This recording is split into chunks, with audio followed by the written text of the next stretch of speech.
I had exactly $11,842.17 in my checking account, a concussion I was still pretending wasn't making the room tilt, and a padded manila envelope sitting on my kitchen table with my dead mother's handwriting on the front. 3 days earlier, my older brother had emptied the family escrow account, transferred $418,000 into an LLC I'd never heard of, and told me our mother's historic inn in Savannah was legally beyond saving. He said this while I was still wearing a hospital wristband and trying not to throw up from pain medication after a car wreck on I-16. I dropped the envelope twice before I got it open because my hands would not stop shaking.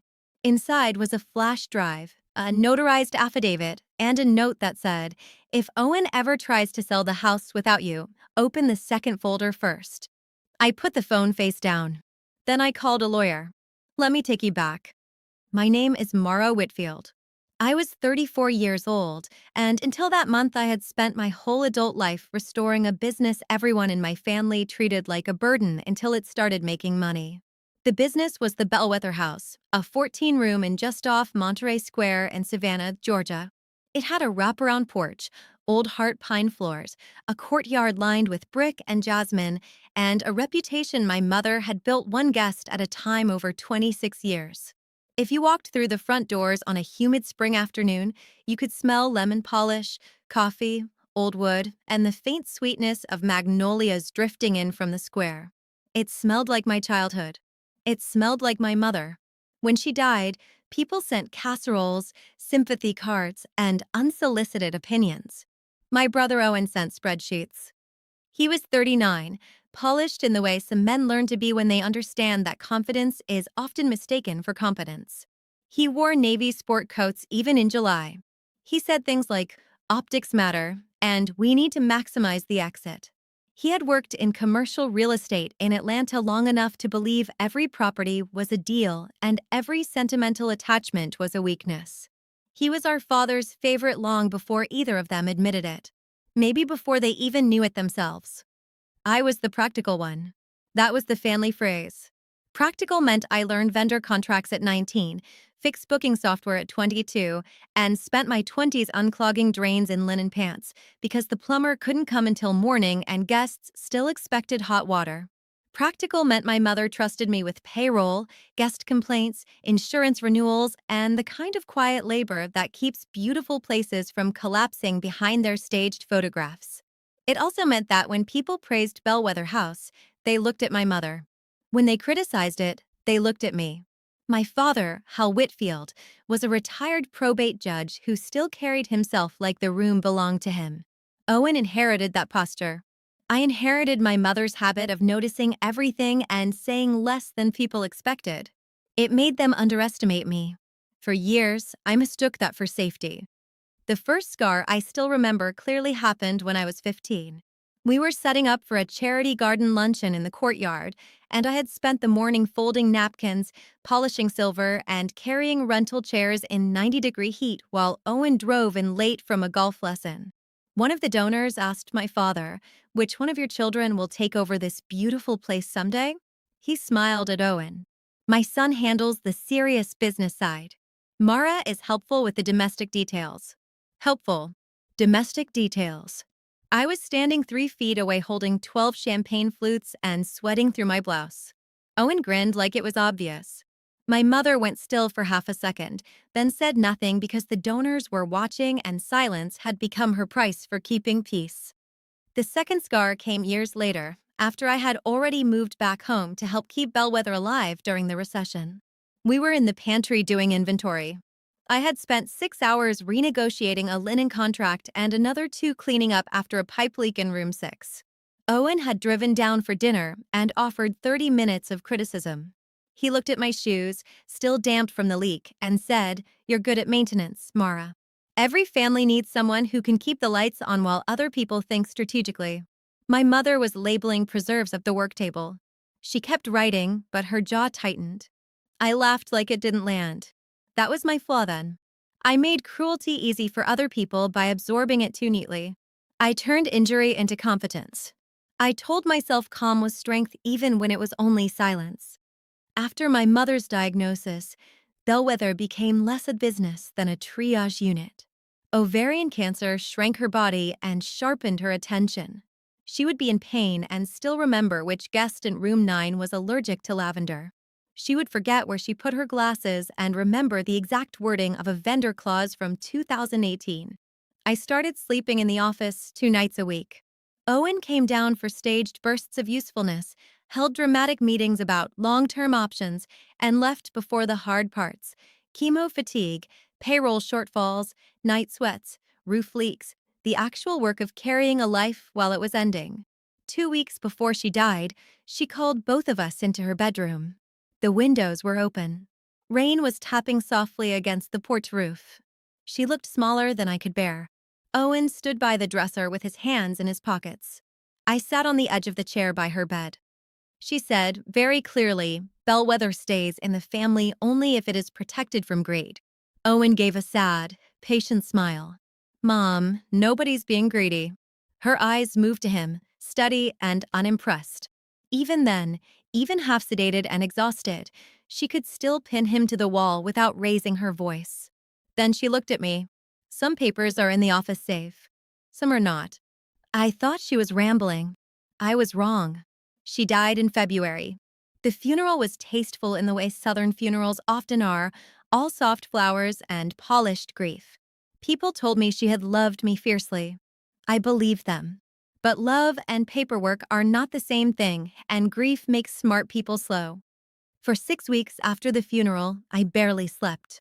I kept Bellwether operating because there were deposits booked through spring, weddings scheduled in the courtyard, and 11 employees who depended on those paychecks.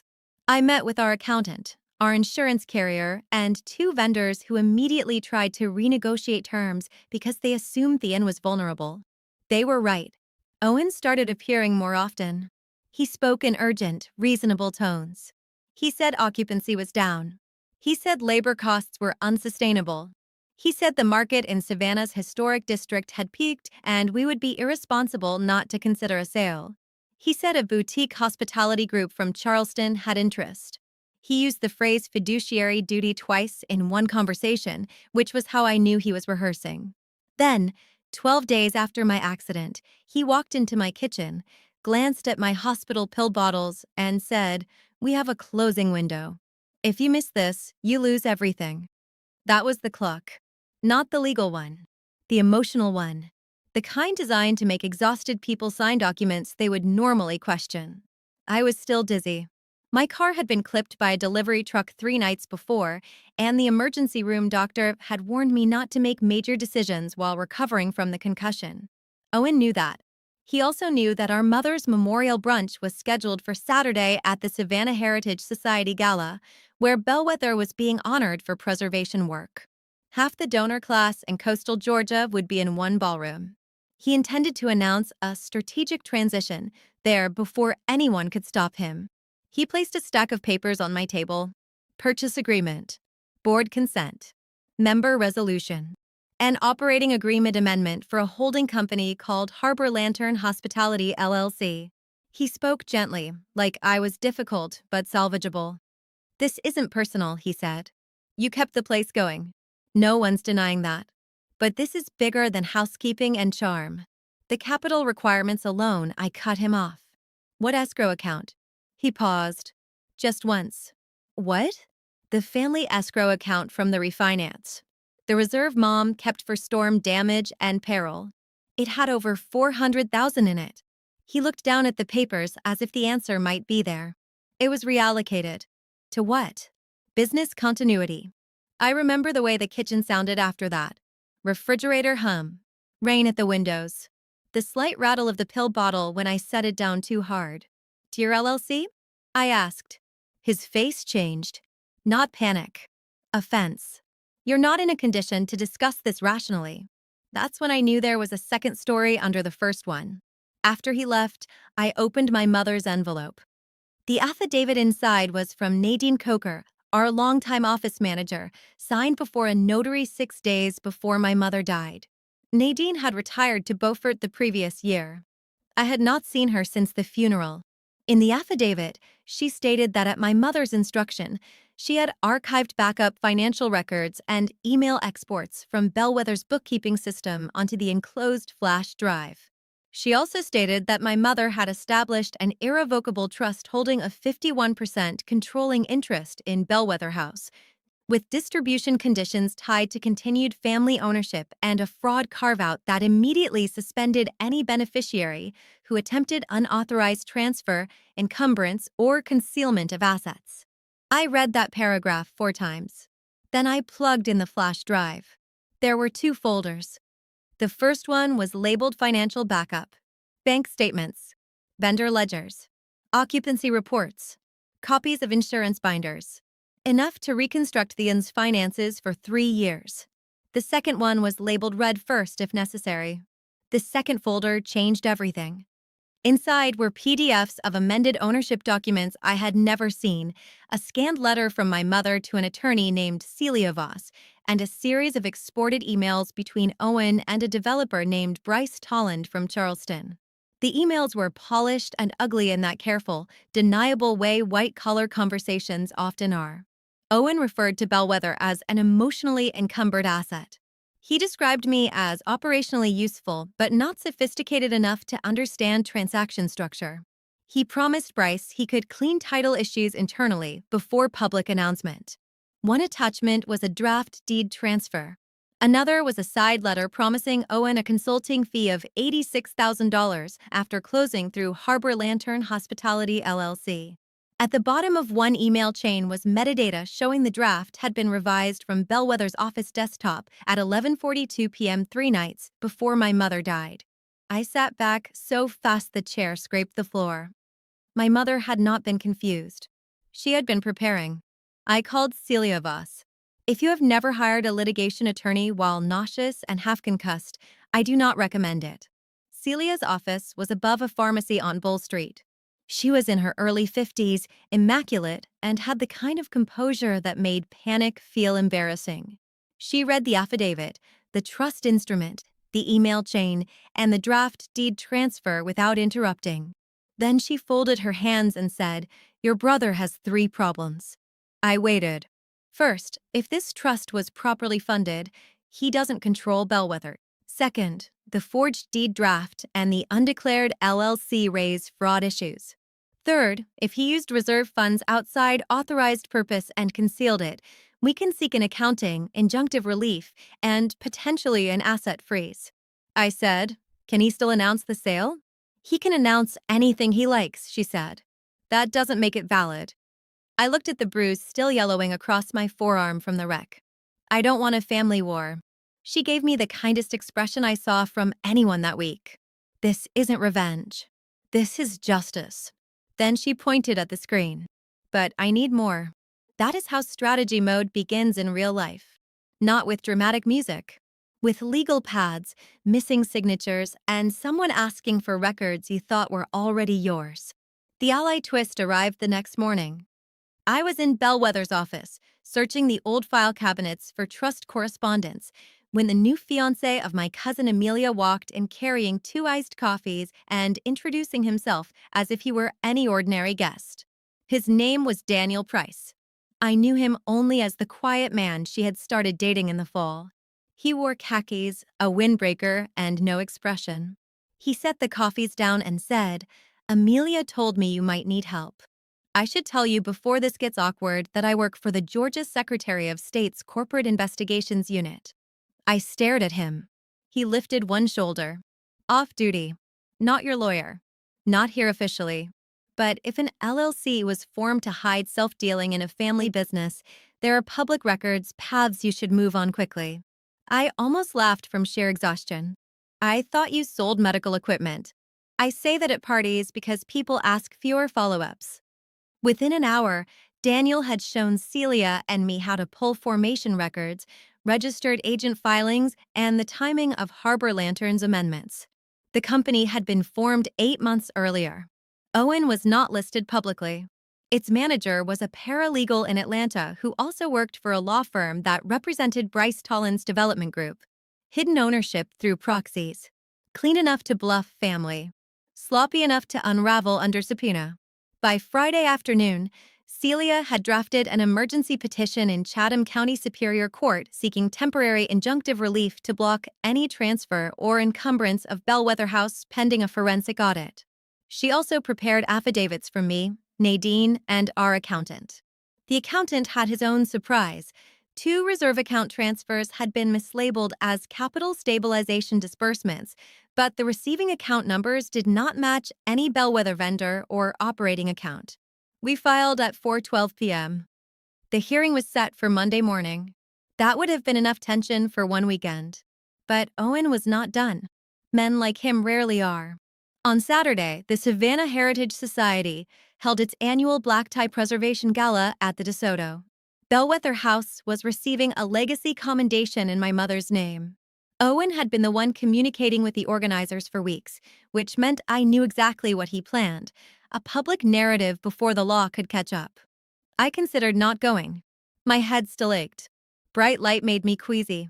My father had called twice, leaving clipped voicemails about family decorum and not creating a scene, which was how I knew there was already a scene waiting for me. Then Celia called. "You should attend," she said, "but you're not to improvise." "Have we met?" "I'm learning." By 6 that evening, a thunderstorm had rolled over Savannah so fast it turned the square silver. Palms bent. Traffic stalled. The gala's courtyard cocktail hour was moved inside at the last minute, compressing 200 donors, trustees, judges, and preservation board members into a ballroom meant for charm, not collision. That was the location twist, though I did not know it then. Rooms feel different when people have nowhere graceful to disperse. I wore a navy dress I had owned for 3 years and low heels because my balance was still off. I had a slim leather folder under my arm containing nothing but a copy of the injunction petition and one email printout. Small reveal first. Always small first. Celia had taught me that in 48 hours. My father was by the donor wall when I arrived. He looked at me, then at the folder, then at my forehead where the cut from the accident was still barely visible under makeup. "Mara," he said quietly, "whatever this is, not tonight." I said, "Then tell Owen to stop lying in public." His jaw hardened. "He's trying to save what your mother built." I looked at him for a long second. "No, he's trying to sell it."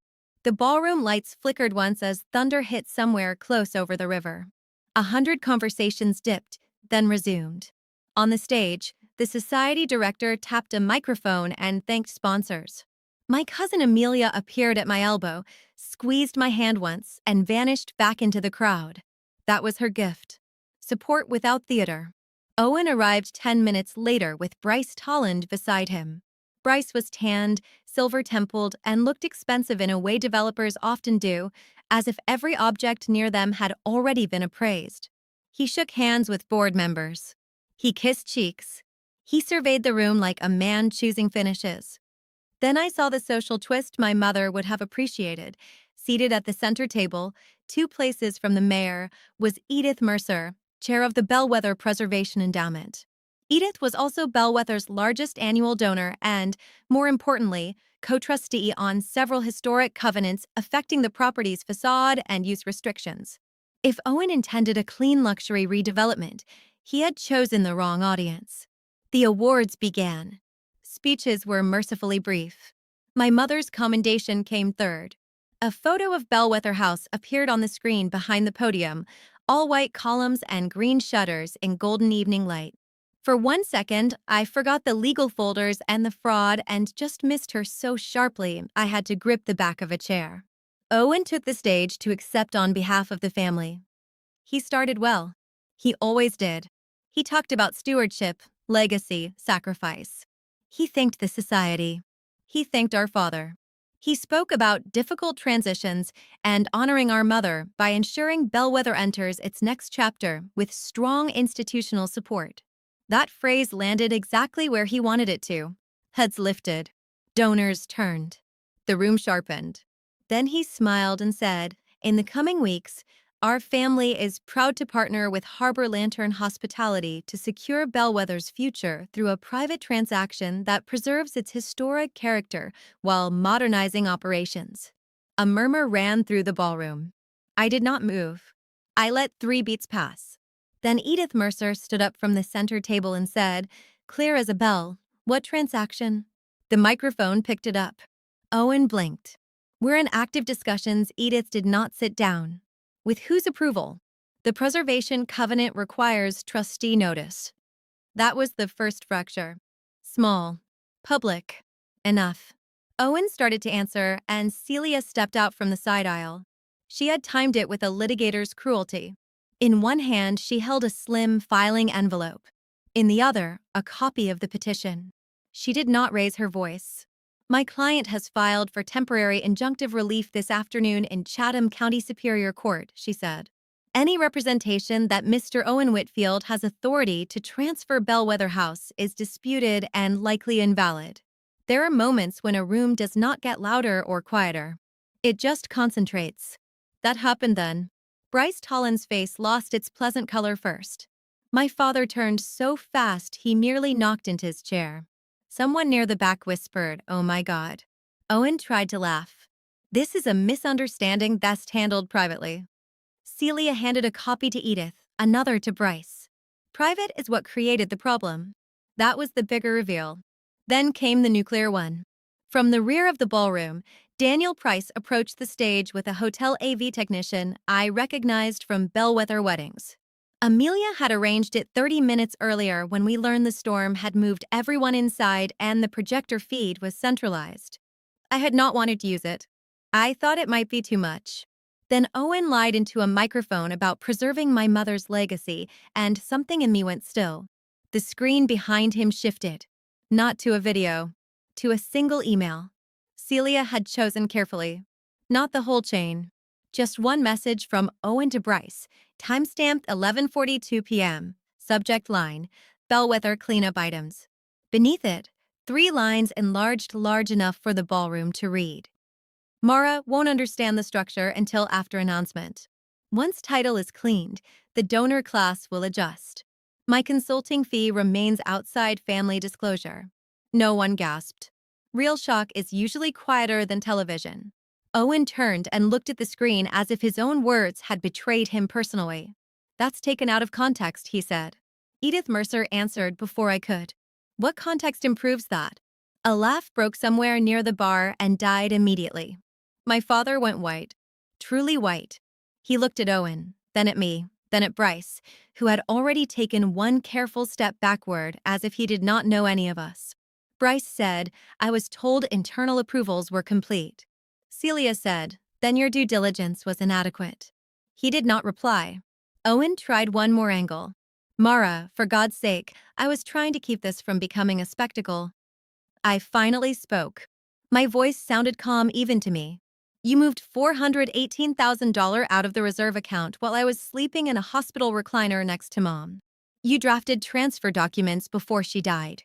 You had ownership through an LLC and planned to announce a sale you didn't control." He said I was protecting the asset. "No," I said. "You were monetizing grief."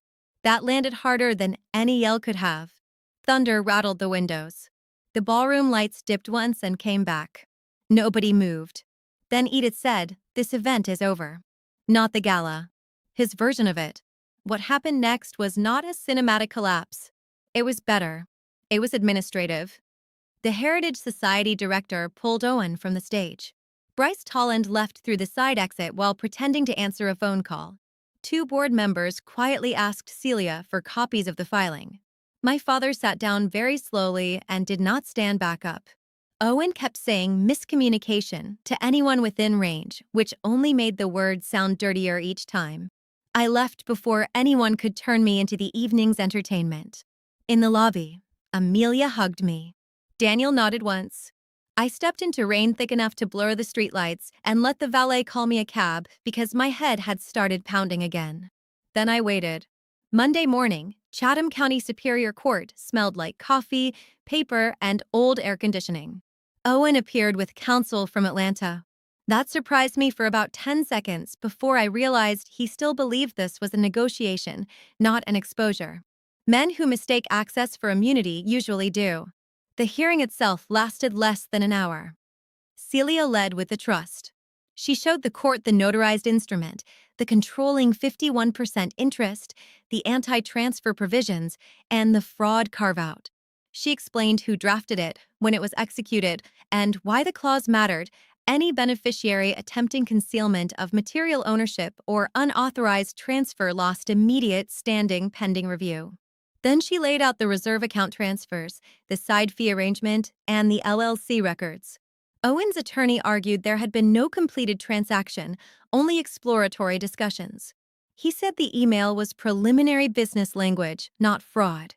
He questioned Nadine's affidavit. He hinted that I was emotionally compromised by grief and recent injury. That last part annoyed the judge. Judge Lyle Benton was a soft-spoken man in his 60s who had probably spent decades watching smart people insult the court's intelligence in different suits. He asked one question: was the reserve account disclosed to the controlling beneficiary before transfer? No one answered immediately. He asked again. Owen's attorney said, "Not formally, Your Honor." Judge Benton looked down at the filings, then up at Owen. "And yet you intended to announce disposition of the property publicly before resolving internal authority?" No answer. The courtroom went silent. It is a cliché to say silence is power, but in court it often is. Not because it is dramatic. Because it leaves nowhere for nonsense to hide. Judge Benton granted the temporary injunction on the spot. No sale. No transfer. No encumbrance. He ordered a forensic audit, full accounting of the reserve transfers, preservation of all electronic records, and temporary restraint on Harbor Lantern-associated assets traceable to the disputed funds. He also referred the deed issue for further review based on apparent unauthorized drafting activity and questioned whether sanctions would be appropriate after the audit. My father was in the back row. He had not told me he was coming. When the order was read, he did not look at Owen. He looked at the floor. Outside the courthouse, reporters had gathered because someone from the gala had a fast phone and no loyalty. I kept walking. Celia answered the questions worth answering. That was another thing I learned. Justice looks less glamorous and more expensive in daylight. The forensic audit took 8 weeks. I will spare you the full architecture of white-collar stupidity, but the broad strokes were these. Owen had created Harbor Lantern through intermediaries, negotiated a concealed consulting payout, transferred reserve funds without required authorization, and used Bellwether's internal records to prepare transaction documents while representing himself externally as de facto controlling decision-maker. No completed sale occurred, so some damage was prevented. Not all. The audit also uncovered something I had missed in my own exhaustion. 2 vendors Owen recommended after my mother's illness had billed Bellwether for pre-development assessments that were in fact diligence work for Bryce Tollin's acquisition team. We paid for the research intended to help them buy us cheaply. That detail made even Celia swear once under her breath. Celia converted the injunction matter into a broader civil action for breach of fiduciary duty, fraud, unjust enrichment, and conversion. Bryce's company settled quietly before discovery got uglier. Harbor Lantern was dissolved. The $418,000 was traced, frozen, and largely returned. Owen was removed from any governance role connected to Bellwether and the trust. There was no dramatic handcuff moment because life is not a cable procedural. There was something better: sworn admissions, repayment obligations, sanctions, and a court order he could not network his way around. My father called me the night the settlement was finalized. His voice sounded older than I had ever heard it. "I should have listened to your mother," he said. "Yes," I said. He exhaled. "And to you." I stood in Bellwether's back courtyard while he talked. It was late. The fountain pump was running. One of the jasmine vines needed trimming. Some part of me had wanted more from him, maybe a speech, maybe grief large enough to match mine. But age had sanded him down into a man less fluent in feelings than rulings. Instead, he said, "I taught Owen that winning mattered more than decency. And I taught you that endurance was the same thing as respect." I was wrong about both. That was the closest thing to an apology I had ever heard from him. It was enough to begin with. Not enough to finish with.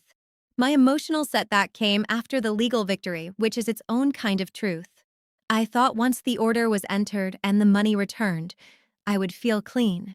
Instead, I felt tired in my bones. Angry, yes. Vindicated, occasionally. But mostly tired. The lawsuit had preserved Bellwether, but it had also peeled every old family lie back to the studs. There is no injunction for that. For 3 months, I kept my distance. I ran the inn. I refinanced properly. I replaced 3 failing HVAC units and renegotiated our merchant processor. I met with Edith Mercer and the endowment board to reassure them Bellwether's covenants remained intact. I hired a new operations manager so I would not keep doing 3 jobs because I was used to being underestimated. That may have been the real revenge, building a life that no longer required my exhaustion as proof of worth. Owen moved to Atlanta full-time after the settlement. We did not speak. Through lawyers, he complied. Through family, he complained. The court records were public. His reputation adjusted exactly the way he had once promised Bryce the donor class would adjust to mine. As for my father, change came slowly and in ways too ordinary to perform well online. He started showing up on Tuesday mornings with pastry boxes from a bakery on Habersham. He asked practical questions at first. Occupancy, labor costs, insurance rates. He walked the property with me and listened when I answered. The first time a vendor addressed a technical question to him instead of me, he said, without hesitation, "Mara handles all strategic decisions here." I noticed. I did not reward it immediately. Boundaries are not punishments. They're measurements. 6 months after the hearing, Bellwether hosted my cousin Amelia's wedding. Small by Savannah standards, only 90 guests, all in the courtyard beneath string lights and live oaks. Daniel Price stood at the altar waiting for her, looking less like a corporate investigator than a man who had accidentally improved an entire family by being too observant to lie politely. At the reception, my father asked if he could make a toast. The room quieted. He stood with one hand around a water glass and said, "Families tell stories about themselves. Some are flattering, some are false. The luckiest among us get the chance to correct them before it's too late. This house still stands because of my daughter Mara, not because she endured us, because she was stronger, wiser, and more honorable than we deserved." He did not cry. Neither did I. But my throat hurt for an hour after. 1 year later, Bellwether House was booked solid through azalea season. We had restored the upstairs balconies, expanded our events program, and launched a culinary weekend series in partnership with local farms. The reserve account was healthier than it had been in a decade. I slept at home every night. I kept fresh boundaries and better books. Owen was living in a high-rise rental in Buckhead, consulting for smaller firms that did not mind a little reputational smoke as long as the commissions still cleared. He had paid back what the settlement required. He was no longer invited to make decisions about anything bearing our mother's name. Karma, in my experience, is less lightning strike and more access quietly revoked. My father came by Bellwether every Sunday for coffee in the courtyard.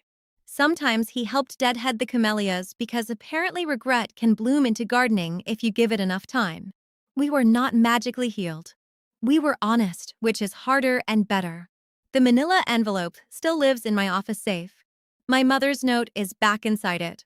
So is the trust instrument, the first injunction order, and a copy of that email Owen once thought no one would ever see. Not because I need to relive it, because some truths cost too much to learn twice. I used to think self-worth arrived when the people who dismissed you finally recognized your value. I know better now. Recognition is nice. Legal vindication is cleaner than most closure. But peace starts earlier than that. It starts the moment you stop negotiating with people committed to misunderstanding you. So if you have ever been told you were only the practical one, the helpful one, the one who keeps things running while others take the credit, remember this: quiet labor is still power. Documents matter. Boundaries matter. And when someone mistakes your steadiness for weakness, let the record correct them. Tell me in the comments what boundary changed your life, and subscribe if you want more stories where the receipts do the talking.